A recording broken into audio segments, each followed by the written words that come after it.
Mr. Fatah, welcome to the committee. We're pleased to have you here. I understand that you have an opening statement, and I would invite you to begin. Good afternoon. Thank you very much, Senators, ladies and gentlemen. Thank you for inviting me to address an issue that not only concerns Canada, but the rest of the world, but above all, the community of my faith that seems to be lost in the sands of Sinai with no Moses to lead us out. No matter how we couch our words in the language of political correctness or postmodernism, the fact of the matter is that Western civilization today faces a transcontinental challenge to its very existence. It's not as if we have not faced this challenge before. In the Second World War, in 4 years, we and our allies defeated the largest armies the world had ever seen and saved the world from Hitler and Nazis at a cost of over 30 million people. Subsequently, we won the Cold War.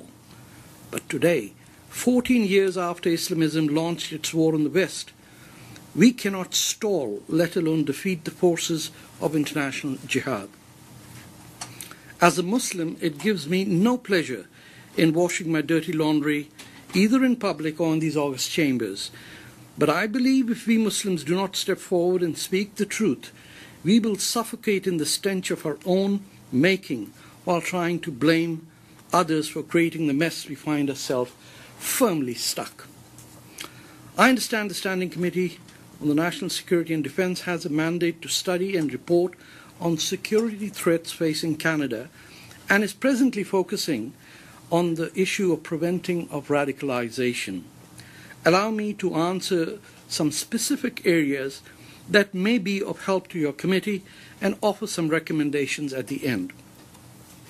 Number one, the problem in my community or in the Muslim community. The problem of radicalization in the Muslim community depends in which Muslim community we are talking about. If we are speaking about Muslim Kurds or Muslim Baloch or the Muslim Darfuris, the problem is non-existent. The same can be said of most Iranian Muslims. However, within the white and black converts to Islam, the Somali, Bangladeshi, and Arab Muslim communities, and more specifically, the Pakistani Canadian Muslim community, the problem of radicalization is very widespread. It's deeply entrenched, embedded, and that is framed in terms of an Islam versus the infidel scenario leading up to an end of time Armageddon. Number two, the support infrastructure for terrorism and radicalization.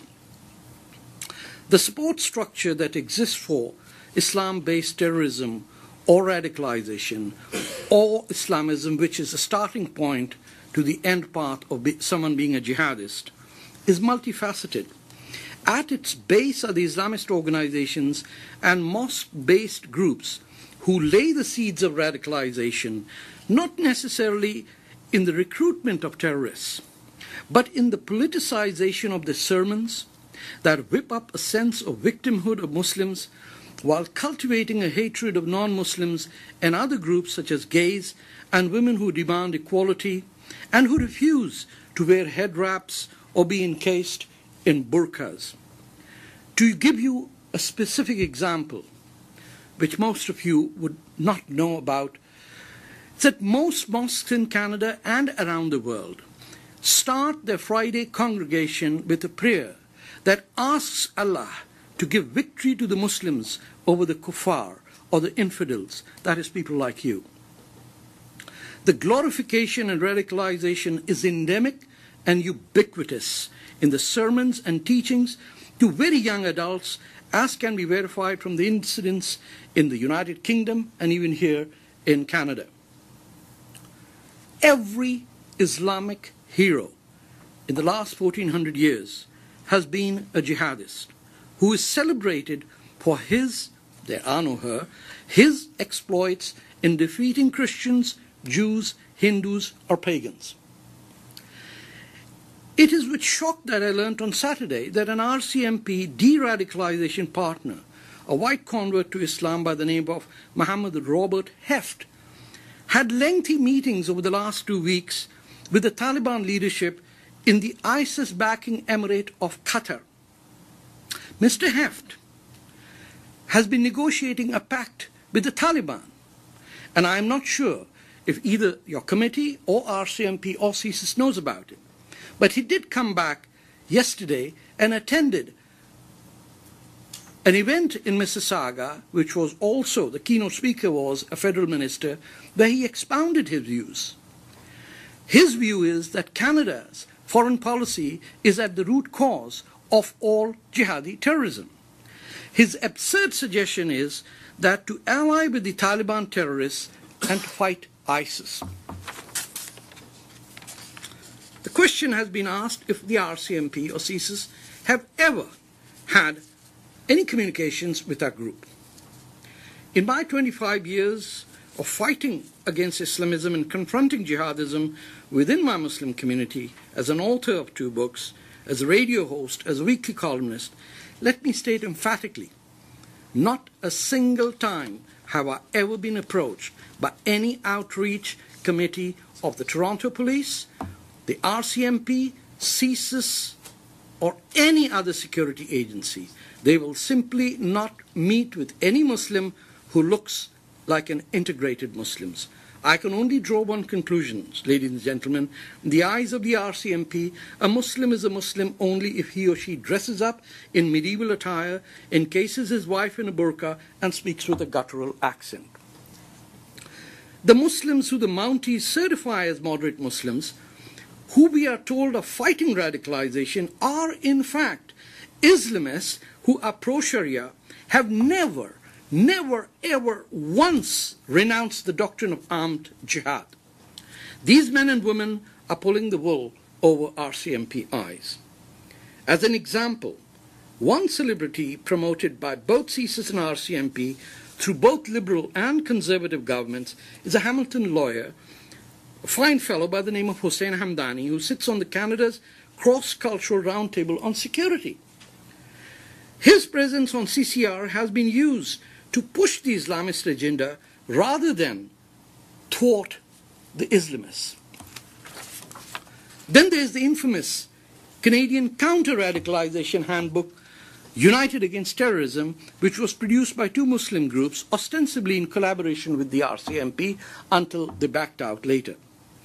The Mounties distanced themselves from this Canadian handbook, but it is instructive in who these Islamist groups in this booklet recommended as the most reliable of North America's counter-radicalization religious advisors. They include Ingrid Mattison, former president of ISNA, an organization which was an unindicted co-conspirator in the 2008 Texas terror trial. Ms. Mattison is a white convert to Islam, once proudly represented the Afghan Mujahideen government at the UN. We have Jamal Badawi. He sat on the board of another organization listed as an unindicted co-conspirator in the Texas terror trial. Siraj Wahaj, labeled as an unindicted co-conspirator in the 1993 WTC bombings.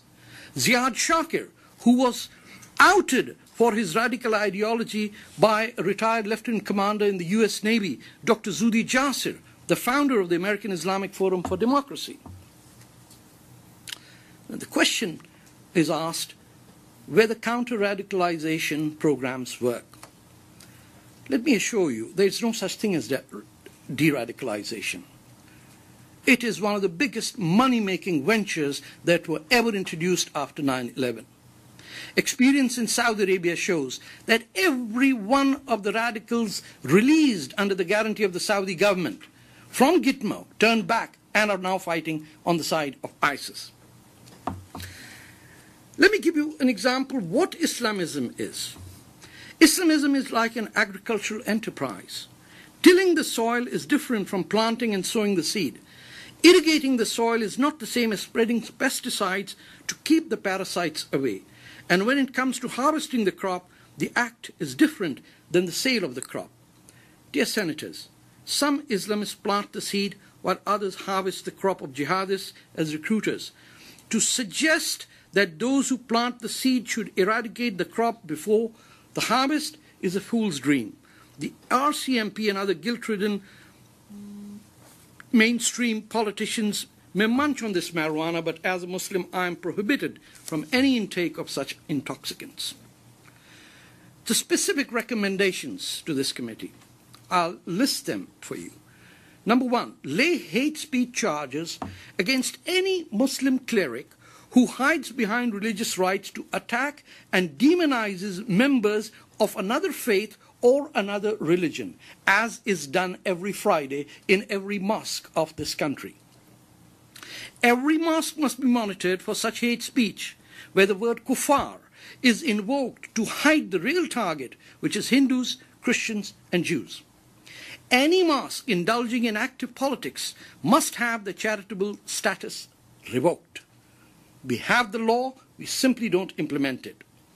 Donations of more than $20 at all religious institutions must be made by check or credit card to cut off possibility of money laundering, which I have witnessed.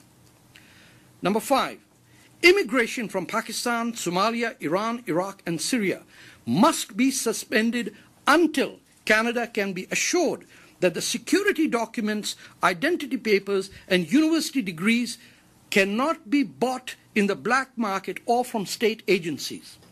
I am aware of how in Pakistan and Somalia and in Iran, someone named, for example, as Tarek Fatah could overnight become Abdul Khan or Behrouz Hamadan with documents and degrees to cheat the best of sleuths because the documents would be genuine, not forged. Identify Muslim groups who are hostile to Islamists and enable them to fight Islamism. In Canada, from the sowing of the seed to the harvesting of the crop, over here I mean Canadian Kurds, the Baloch, the African Darfuris, and the victims of Iran's relentless atrocities on its citizens. As one measure, Canada should re-examine the false designation of the PKK, the Kurdish Workers' Party, as a terrorist group, which we have done at the insistence of Turkey, which, by the way, is the main funder and supporter of ISIS, which PKK is the only group fighting ISIS. Had it not been for the PKK and the Syrian Kurdish counterpart, the YPJ, a human slaughter of immense proportions would have taken place on Sinjar Mountain, and Kobani would have fallen to ISIS. It is unfathomable to me that we would be allies with Turkey and Qatar, who funded, if not created ISIS, but that we treat PKK as terrorists when that group has saved tens of thousands of lives and did not flee like the American-supplied Iraqi army. Senators, in the Second World War, we were allies with Stalin because we had to destroy Hitler. Today, the people who fight on our behalf have been designated as terrorists, and the people who wish to destroy us are members of NATO. I will suggest my final recommendation, which might seem very trivial, but is extremely significant in what message we send out.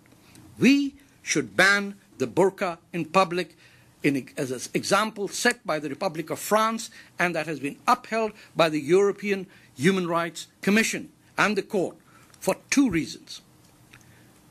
The robbery that took place of $500,000 of jewelry in Toronto last week could very well have been a terrorist attack by men wearing burqas, which has happened. Number 2, by saying that we as Canadians refuse and reject a value that suggests that women are the source of all sin and therefore should be restricted in their home, we will send a clear message that if you wish to wear a burqa, you're free to wear it in your home. But on our streets, we would not like our children to be scared of people who wear clothes that literally frighten infants. Thank you very much.